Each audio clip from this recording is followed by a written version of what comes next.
So hopefully we should be live any second now. I'm hoping, praying.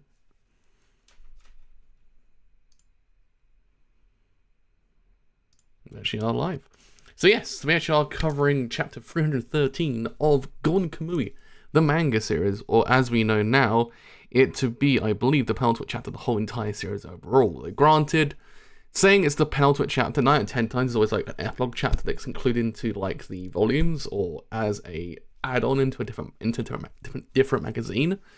Did I say this is actually probably the penultimate chapter? No, maybe not. I don't know. Either way, I mean, we ended on Surumi kind of getting, I guess, to an extent defeated by the actual use of the gold, which actually was kind of nice. I thought it was actually a nice way to actually contextualize the less antagonistic traits of the gold and actually make it seem as if it's something that does actually help in a way, more so than what it's actually done currently. I guess we'll see how this whole entire chapter actually kind of carries on, actually see where it gets to. I'm kind of a bit fearful to actually see how this whole entire thing will play out. Tanigaki came back, that's another thing to note. That was nice, because again, he was shot and just kind of MIA'd out the whole entire manga once again. But at least he came back, that's the main thing. So anyway, let's actually put on Twitter actually gone live before I forget to. Right, so reading Golden Kamuy chapter 313. It's still surreal to see this whole entire series concludes. I believe it's actually the longest series I've covered that I know of. Discounting JoJo, so I don't count JoJo because JoJo's separate parts, because JoJo would be the longest one I've covered, but discounting JoJo is probably the longest one I've actually covered since I actually covered it from chapter 1. I was like, holy shit, I realised that. It's been 4 years actually been covering the series as well. Which is surreal to even think about as well, to be honest. Anywho, enough talk of me having an existential crisis. Let's actually get the show on the road. So, that should begin 313, which is called Last Stop. There goes the bones. I was thinking that, I was like, what about the bones? What's happened with the bones? I guess Surumi's kind of basically, in a nutshell, destroyed. He's not doing so good. He ain't doing so good. He ain't doing so hot.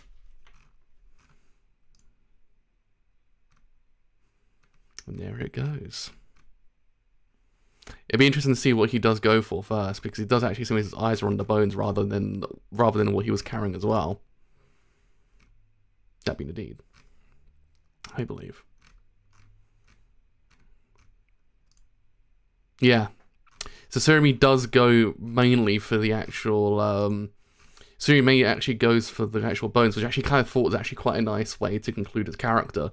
That it isn't, that this whole entire thing's not just about him advancing Japan, but more so about his own personal, he's got a heart there. So, in essence, he would lose the MacGuffin, relatively speaking, of this whole entire arc, to actually then save what little bit of humanity he has left, with that being his family, which I thought was quite nice.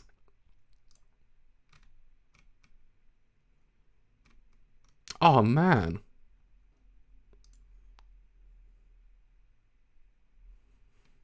Because to my recollection, this is the first time I've ever seen his face.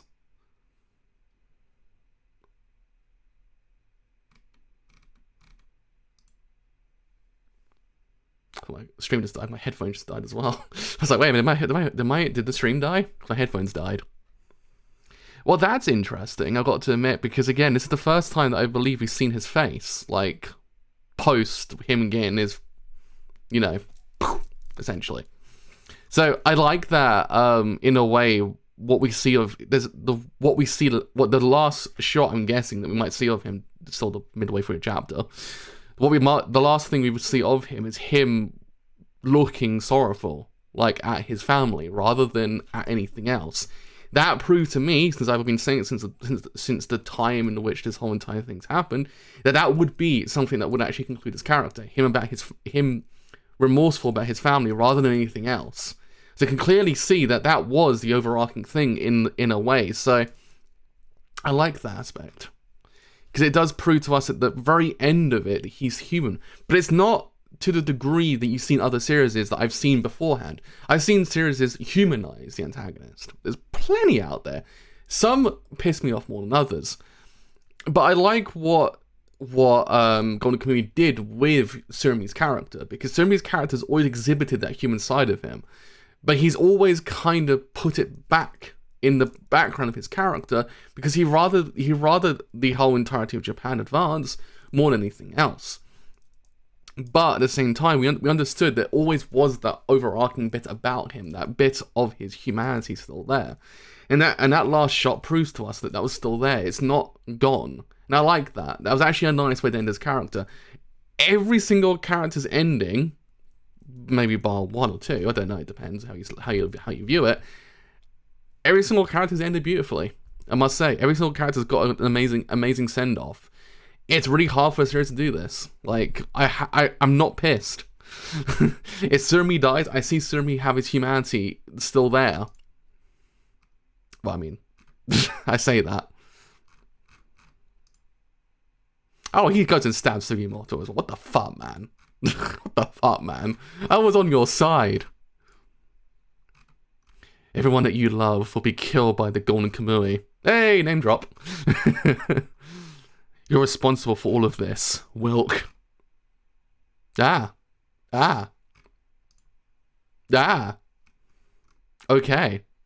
Sugimoto's also immortal, so he can't die anyway. So I think if the boy got stabbed 17 times, possibly shot, who knows? I think he'll survive that. I think he'll be okay. he's basically a Joestar at this point. No one can tell me otherwise. The man's a Joestar. Oh man, I fucking love Sugimoto so much. I love this man. He's so good. He's such a good boy. Oh man, he's such a good boy.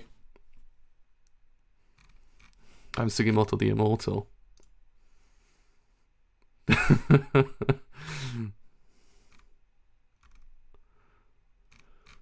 Tanigaki coming clutch though at the end of it all. I thought he would. Just to see how this whole entire thing concludes.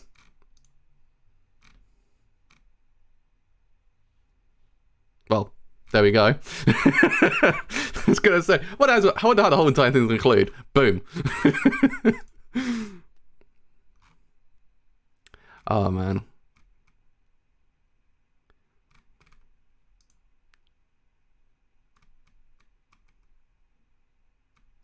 Don't think you'll die. Don't think he'll die.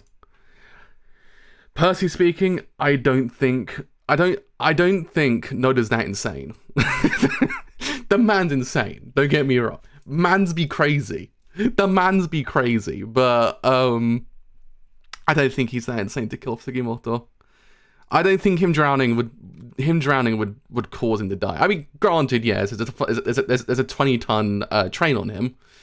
I have, by all accounts, seen people survive worse in manga and still somehow remain unscathed. I mean, let's be real. If you look at JoJo Part 5, everyone lost blood to the point that you think to yourself, those people aren't human anymore. They've got no more blood in them. How are they surviving? But they still survive. So, my opinion is, at this point in time, no one can die. Because Tanigaki got shot twice. Tanigaki got shot in the ass, survived it. Shot in the stomach, survived it. Sugimoto drowning. Hello, how's it going? How are you doing today? I don't think he will. Am I rationalizing that I don't want to lose someone else that I really dearly like in this manga? Probably. Who knows? I might be trying to just rationalize someone not dying at this point because I really do like them. It's my favorite character in probably all of manga besides Utena and Ash. But I digress. Oh god, I also do actually like that the last shot of Tsurumi is of a Grim Reaper as well, because he always was to a degree Wilk's Grim Reaper as well, and I guess also reversing that Asidipo is also kind of like a Shinigami as well, but it's kind of neat how it does to a degree kind of look at that whole entire aspect as well. I mean, still, look. The way he kind of says it does to a degree make us understand he's not going to die. Sugimoto will never die. The man's immortal. He'll get to old age and you'll be fine. You'll be fine. Tanagaki's just got there. He's like, what the fuck has happened here? I just got shot as well. Fucking hell. He lived alongside tomorrow. He lived for the future. 313 end.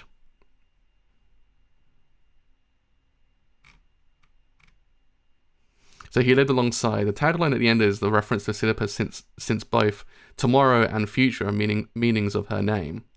Oh, yeah.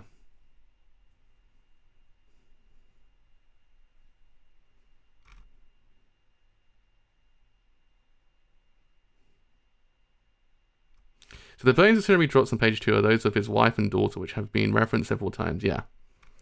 That's the thing that I liked about him, that he went for that more than anything. So yeah.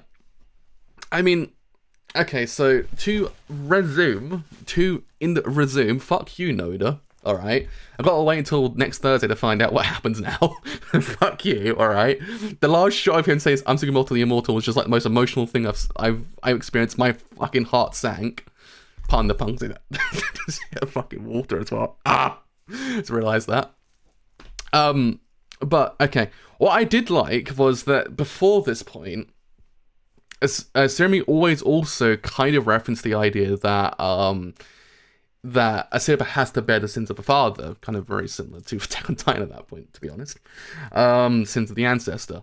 But, what is interesting is that in this chapter, he doesn't so much reference Sidipa as he referenced Wilk.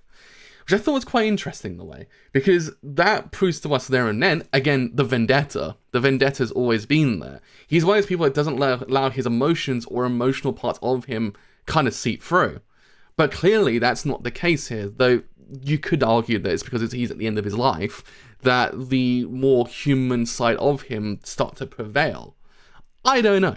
I want to believe that, to a degree, that he is human in a way. That he still retains that humanity about him, and he's still just fucking pissed that his family was killed by Wilk, which I understand. Wilk was kind of a jackass at this point. He, to a degree, if you look at it from the perspective of everyone in this whole entire manga, Wilk is kind of the antagonist of this whole entire series, though there's still ways and means to look at his character. But yeah.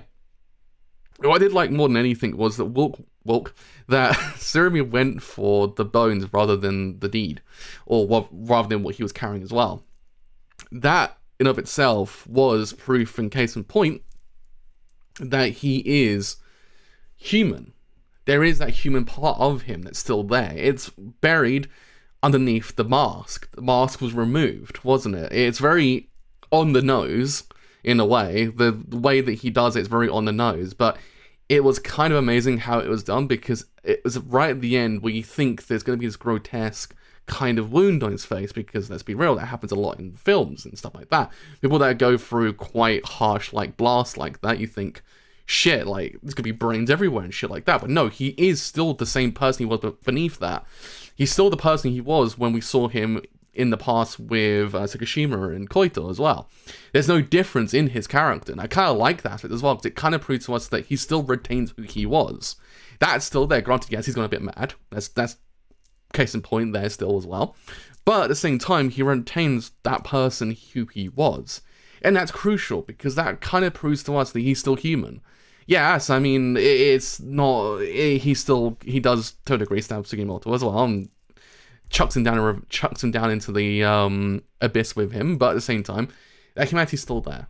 And that's the more important factor. I like that was the end of his character in a way. Granted, yes, there was this idea that he does, in theory, kind of go back to the previous person he was, though it's not to the same degree as I would imagine the Tsunami from beforehand. It's more so the vendetta part of him for Wilk's character. So he was projecting his own kind of vendetta onto Sidipa's character in that scene. But at the same time, what I liked was that he wasn't trying to shoulder the blame onto Sidipa this time around. So that was kind of neat in a way. I like that aspect. So again, as I said beforehand, what this series has done beautifully thus far, every single character has gone out in a way that makes sense to the character. Ogata, though I still to this degree don't agree that he's dead, Ogata died in the most ironic way possible, which is kind of proof of his whole entire character existence being ironic. Every single character, granted, I don't know if there might be some characters here and there that you might be able to go, I don't know about that one. But the way that Hichikata went out as well, he went out with his old comrades. It was him kind of losing who he was, but he was going out who he was, in a way, the person he was before this whole entire place. I like that every single character's gone out to a degree the way they would go out. It doesn't really feel like, oh, they just died, if you get what I mean. What it feels like is it's a full circle of the whole entire character. It's something that does feel true to who they are, rather than a kind of writer's point of view to how they should die. I like that. Also, just realized Hakodate Station's right on the river, so it's kind of dangerous the more I think about it. So I don't think I see many train stations on water.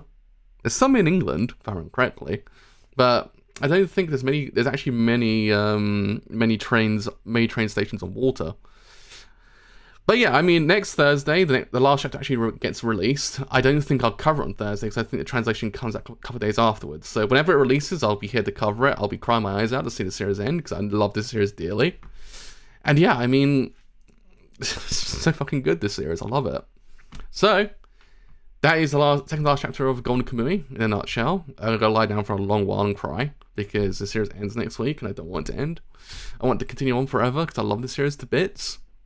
So until then, as I always say, for the second to last time, I have indeed been the driver. So as always, if you actually have enjoyed this stream on Twitch, leave a follow on Twitch. It does help quite a bit. Ensure then you actually will see these streams live. Leave a like on YouTube. Actually watch this on YouTube, because it's helped quite a bit also. Leave a sub on YouTube as well, because both do help quite a lot. If you have then enjoyed this whole entire stream, also then as always do leave a follow on Twitter. That's the one I was looking for, because it does help quite a bit. Actually, will then know when he streams are live and any other streams I do as well. So until next time, with the final chapter of Golden Kamuy, the manga series, I will see you guys later.